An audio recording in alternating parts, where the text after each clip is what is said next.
Welcome to our channel. Today, we're diving into the dark and dangerous world of organized crime. We're talking about the mob, the Mafia, la Cosa Nostra, whatever you want to call it. It's a world of violence, betrayal, and cold-blooded murder. These organizations, they operate in the shadows, but their actions have very real consequences. They've shaped our history, they've infiltrated our institutions, and they've left a trail of blood and bodies in their wake. We're going deep into some of the most notorious mafia murders, the ones that shocked the nation and exposed the brutal reality of this life. These are the stories that'll make you rethink everything you thought you knew about power, loyalty, and the cost of doing business in the underworld.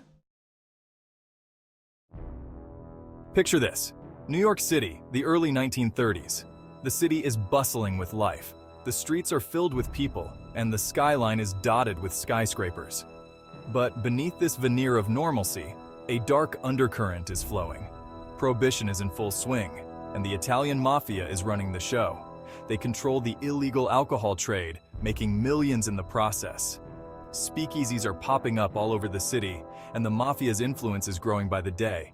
But it's not all smooth sailing. There's a power struggle brewing, a war for control of the city's lucrative underworld.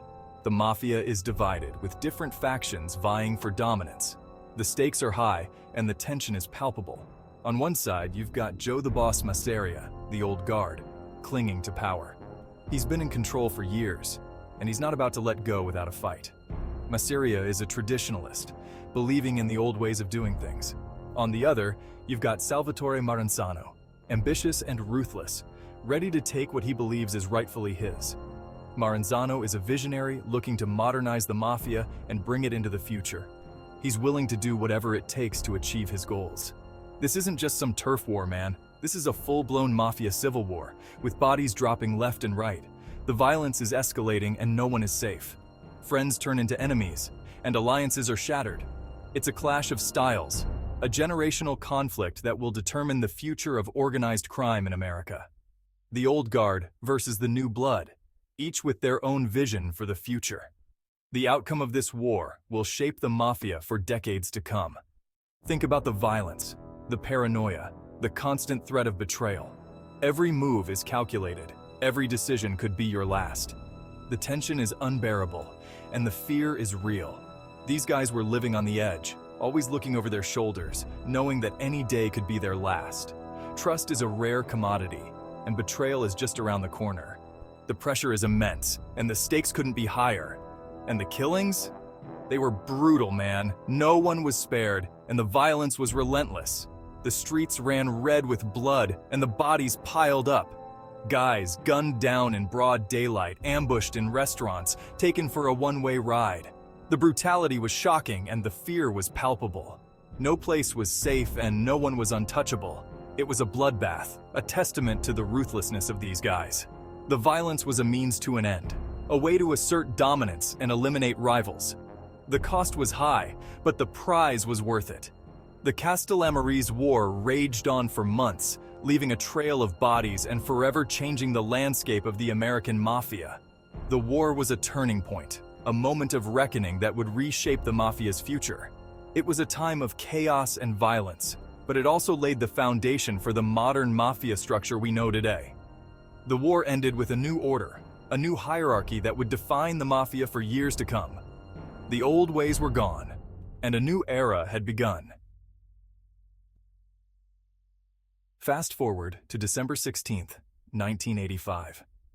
It's a cold night in New York City. The kind of night where the chill seeps into your bones and the streets are eerily quiet. Paul Castellano, the boss of the Gambino crime family, is on top of the world. He's a man who commands respect and fear in equal measure. He's got power, he's got money, he's got it all. His empire stretches far and wide, and his influence is felt in every corner of the city. But what he doesn't have is a premonition. He has no inkling of the storm that's about to hit. He doesn't know that this night, this very night, will be his last. The end of an era is approaching, and Castellano is blissfully unaware. Castellano pulls up to Sparks Steakhouse, a popular mob hangout in Midtown Manhattan. The restaurant is bustling, a familiar and seemingly safe place for a man of his stature. He's meeting with some of his capos, guys like Sammy the Bull Gravano, to discuss business. The usual topics: territory, money, and power. As Castellano steps out of his limousine, a team of hitmen is lying in wait. They are hidden in the shadows, their hearts pounding with anticipation. They open fire, unleashing a hail of bullets that cut Castellano down in a spray of blood and shattered glass. The sound of gunfire echoes through the night, a brutal symphony of violence. It's a scene straight out of a movie, a brazen hit that sends shockwaves through the underworld. The audacity of the attack leaves everyone stunned. The boss of the Gambino family gunned down in cold blood? Unthinkable. The news spreads like wildfire, and the mob world is thrown into chaos. But there's more to this story than meets the eye. The hit on Castellano is not just a random act of violence. The hit on Paul Castellano wasn't just about ambition or greed. It was a meticulously planned operation, driven by deeper motives. It was about a changing of the guard, a power grab orchestrated by none other than John Gotti. Gotti, with his sharp mind and ruthless ambition, saw an opportunity. Gotti, a rising star in the Gambino family, had grown tired of Castellano's leadership. He believed that Castellano's time had passed, and it was time for new blood. He saw an opportunity, a chance to seize control and usher in a new era for the Gambinos, an era where he would be the undisputed kingpin, ruling with an iron fist and a cunning mind. The hit on Castellano was the first step in Gotti's grand plan. With Castellano out of the way, Gotti could rise to power, reshaping the Gambino family in his own image. The underworld was in turmoil, but Gotti thrived in chaos. He knew that in the world of the mob, power was everything, and he was ready to take it all. And so, with Castellano's blood still fresh on the pavement, a new chapter began for the Gambino family. A chapter written by John Gotti, the man who dared to challenge the old guard and emerge victorious. Let's rewind the clock to 1929, back to the days of Al Capone and the Chicago outfit. It's a time when gangsters ruled the streets, their Tommy guns spitting fire and lead. On February 14th, Valentine's Day, a group of men dressed as police officers entered a garage on Chicago's North Side. Inside, 7 members of Bugs Moran's North Side gang were waiting, expecting a routine police raid. But this was no raid. This was an execution. The fake cops lined the gangsters up against the wall and opened fire, unleashing a torrent of bullets that echoed through the garage. It was a massacre, a brutal display of violence that shocked the nation. The St. Valentine's Day Massacre, as it came to be known, was a turning point in gangland history. It cemented Al Capone's reputation as a ruthless and powerful gangster, a force to be reckoned with. But it also brought unwanted attention from the feds, who were determined to bring Capone down. The massacre became a symbol of the lawlessness of the era, a stark reminder of the power of organized crime. Now let's talk about Carmine Galante, the boss of the Bonanno crime family. Galante, known as the Cigar for his ever-present stogie, was a force to be reckoned with. He was old school, a man who believed in the old ways of the Mafia. But in the summer of 1979, Galante's time ran out. He was having lunch at Joe and Mary's Italian-American restaurant in Bushwick, Brooklyn, enjoying a meal with some of his associates. As Galante sat there, puffing on his cigar and savoring his meal, 3 gunmen stormed into the restaurant. They opened fire, riddling Galante's body with bullets. It was a brazen hit, a public execution that sent shockwaves through the underworld. Galante, the boss of the Bonanno family, gunned down in broad daylight? It was unthinkable. The hit on Galante was a message, a sign that no one, not even the boss of a powerful crime family, was untouchable.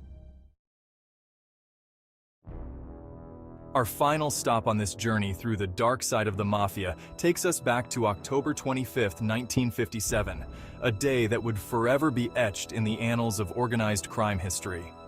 The place, the Park Sheraton Hotel in Midtown Manhattan, a bustling area known for its opulence and high-profile visitors. The target, Albert Anastasia, the feared boss of the Gambino crime family, a man whose name was synonymous with ruthlessness and power.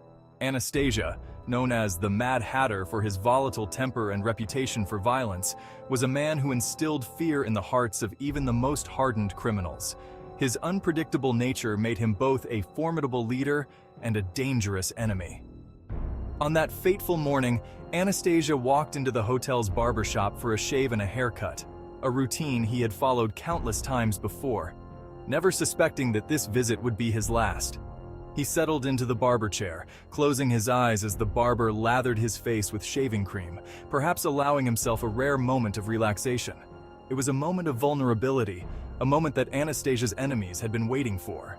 The barbershop, a place of supposed safety, turned into a trap. Two gunmen burst into the barbershop, their guns blazing, shattering the calm with the deafening sound of gunfire. Anastasia, caught off guard, never had a chance to react. The ambush was swift and brutal. He was riddled with bullets, his reign of terror brought to a sudden and violent end. The barbershop floor, once a place of grooming, was now a scene of carnage. The assassination of Albert Anastasia remains one of the most infamous mob hits of all time, a stark reminder of the brutal realities of Mafia life. It was a brazen act of violence, a public execution that sent shockwaves through the underworld and beyond. The message was clear: no one, not even the most powerful, was safe from the reach of their enemies. The news of Anastasia's assassination dominated headlines, capturing the public's imagination and fueling both fear and fascination with the shadowy world of organized crime.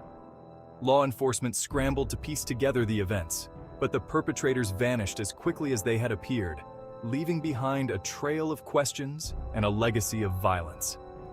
In the wake of Anastasia's death, the power dynamics within the Gambino family shifted, setting the stage for new alliances and rivalries.